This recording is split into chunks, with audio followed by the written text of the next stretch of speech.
Tu sais, il y a une histoire dans la Bible que j'aime profondément. Jésus passe un jour et voit un homme aveugle de naissance.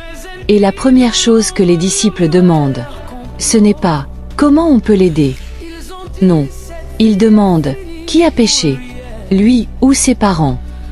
Comme si son malheur devait forcément être la conséquence d'une faute. À cette époque, naître aveugle, c'était vu comme une malédiction. Les gens t'évitaient, te jugeaient, te rejetaient. Et souvent, quand quelqu'un croisait un aveugle, il crachait par terre pour montrer qu'il le méprisait. Imagine, toute ta vie, on te crache devant. Pour te rappeler que tu es maudit. Tu grandis avec le rejet, la honte, et le sentiment d'être une erreur. Mais voilà que Jésus arrive.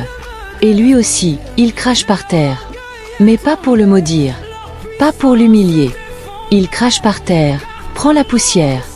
Et avec ce que le monde utilisait pour rejeter, Jésus crée de nouveaux yeux. Ce que le monde utilisait pour te rabaisser, Jésus l'utilise pour te relever. Ce que les autres ont pris pour t'écraser, lui s'en sert pour te restaurer. Parce que c'est ça, Jésus. Il transforme le rejet en adoption, la honte en témoignage, la malédiction en bénédiction.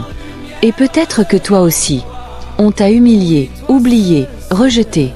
On t'a fait croire que tu ne méritais pas l'amour de Dieu.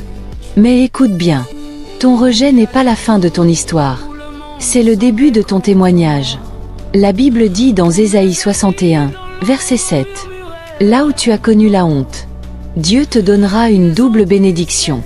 Là où tu as souffert, il remplira ton cœur de joie. » Dieu est en train de faire une œuvre en toi. Ce que les autres appelaient une malédiction, Jésus est en train de l'appeler guérison. Si ce message parle à ton cœur, mais ce que le monde a rejeté, Dieu l'a restauré dans ma vie dans les commentaires. Partage cette parole pour fortifier quelqu'un d'autre aujourd'hui. Et abonne-toi, parce que chaque jour, on va déclarer ensemble que rien n'est perdu. Quand Jésus entre dans l'histoire,